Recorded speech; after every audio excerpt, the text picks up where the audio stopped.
तो दोस्तों आज हम आपको बताने वाले हैं मराठा साम्राज्य में सबसे महान योद्धा के बारे में। जी हाँ, जिनका नाम है शिवाजी महाराज भोसले। शिवाजी महाराज भोसले एक ऐसा नाम है जिन्हें वीर और योद्धाओं के नाम से जाना जाता है। इतिहास में इनका बहुत बड़ा महान योगदान है। तो चलिए हम बात करते हैं इनके बारे में। दोस्तों आपने सुना, शिवाजी नाम तो सुना ही होगा। भैया जी हाँ, ये वही शिवाजी हैं जिन्होंने औरंगजेब का जीना हराम कर दिया था। दोस्तों आपने ये भी सुना होगा कि शिवाजी ने कैसे अफजल खान की मृत्यु एक बागनक से कर दी थी।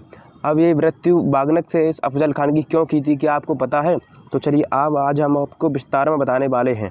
तो सबसे पहले हम बात करते हैं, भारतवर्ष के इतिहास में एक ऐसा नाम दर्ज है जिसे सुनते ही साहस, स्वराज और सम्मान की छवि उभरती है। वो थे छत्रपति शिवाजी महाराज, एक महान योद्धा, नायक और भारत माता के सच्चे सपूत थे। शिवाजी महाराज का जन्म 19 फरवरी 1630 को महाराष्ट्र के शिवनेरी किले में हुआ था। उनकी माता जिजाबाई एक धर्मपरायण और तेजस्वी महिला थीं और पिता शहाजी राजे भोसले एक शक्तिशाली मराठा सेनापति थे जो कि मुगलों के यहाँ पर एक सेनापति के नाम पर काम करते थे। जिजाबाई ने बचपन में से ही शिवाजी के धर्म, न्याय और राष्ट्रभक्ति के संस्कार डाले। शिवाजी के पिताजी संभाजी राजे भोसले आदिल शाह के दरबार में एक सेनापति के रूप में तैनात होते थे। शिवाजी को यह चीज़ बिल्कुल भी पसंद नहीं आती थी। उस दिन से ही शिवाजी ने यह निश्चय कर लिया कि हमें एक स्वराज राज्य घोषित करना है। स्वराज का मतलब राजा को किसी का दबाव ना हो। बहुत कम उम्र में शिवाजी ने मावल सैनिकों के साथ दुर्ग जीतने की शुरुआत की। मात्र 1645 में मात्र 15 वर्ष की उम्र में उन्होंने तोरना किला जीता। ये विजय सिर्फ एक किले की नहीं थी, ये एक स्वराज्य की शुरुआत थी। 6 जून 1674 को रायगढ़ दुर्ग में शिवाजी महाराज का भव्य राज्याभिषेक हुआ था। राज्याभिषेक होने से पहले उन्होंने बहुत सारे महत्वपूर्ण कार्य किए थे, जिन्होंने सबसे पहला महत्वपूर्ण कार्य ये है कि अफजल खान की बागनक से मृत्यु। लेकिन ये अफजल खान की मृत्यु इन्होंने क्यों की थी, क्या आप जानना चाहते हैं? अफजल खान शिवाजी से संधि करना चाहता था, शिवाजी से मिलना चाहता था, लेकिन शिवाजी ने कहा कि मैं आप पर विश्वास कैसे कर सकता हूँ। तो शिवाजी का एक सलाहकार था, उन्होंने शिवाजी को सलाह दी कि आप अफजल खान से ऐसे ही मिलने ना जाएं, ऐसे ही मिलने ना जाते हुए स्वयं अपनी सुरक्षा कवच लगाकर जाएं।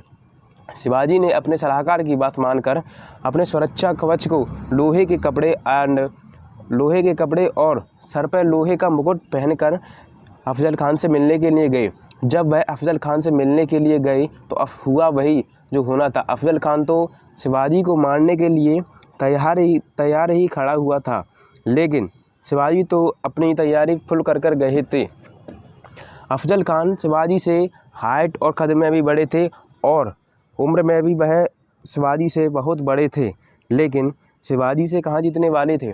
जैसे ही शिवाजी महाराज अफजल खान से मिलने के लिए गए तो अफजल खान ने अपने अंदर से कटारी निकाली और शिवाजी में मार दी, लेकिन शिवाजी लोहे के वस्त्र पहने थे, उसके कारण शिवाजी में वह कटारी ना लगी।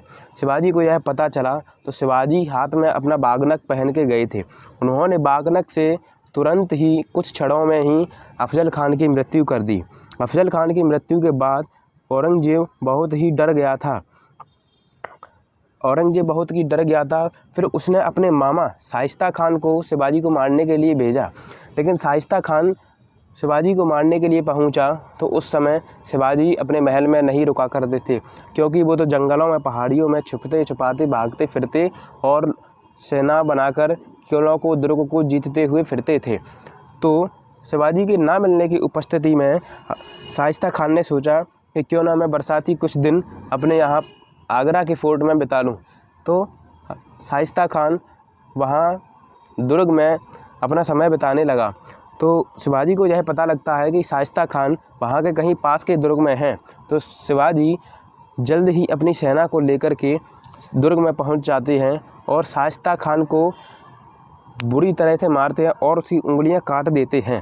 तो शाइस्ता खान अपने मामा के पास जाता है तो मामा बहुत दुखी होता है।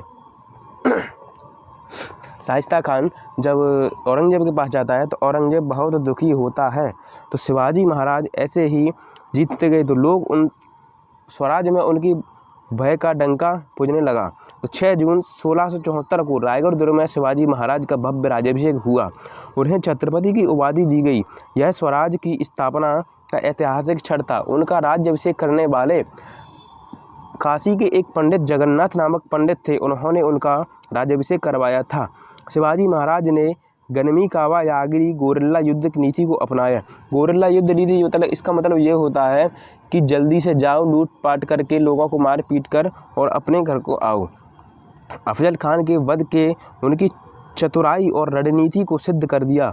उन्होंने भारत की पहली स्वतंत्रता नौसेना की स्थापना करी। शिवाजी महाराज सभी धर्मों का सम्मान करते थे। शिवाजी के समय पर जल सेना और थल सेना दोनों का ही निर्माण शिवाजी ने कर दिया था। उन्होंने कभी भी धर्म के नाम पर अत्याचार नहीं किया। उनकी शासन व्यवस्था जनहित पर आधारित थी। कर वसूली नियमबद्ध थी और जनता सुरक्षित थी। 3 अप्रैल 1680 को शिवाजी महाराज ने देहांत किया, लेकिन उनका स्वराज्य का सपना लाखों दिलों में आज भी जीवित है। वे भारत की आज़ादी से पहले प्रेरित दीपक बने। छत्रपति शिवाजी महाराज केवल एक राजा नहीं थे, वे एक आंदोलन थे, एक सोच थे, एक युग थे। अगर आप भी शिवाजी महाराज से प्रेरित हैं तो इस वीडियो को लाइक करें, शेयर करें और चैनल को सब्सक्राइब करना ना भूलें। जय भवानी, जय शिवाजी।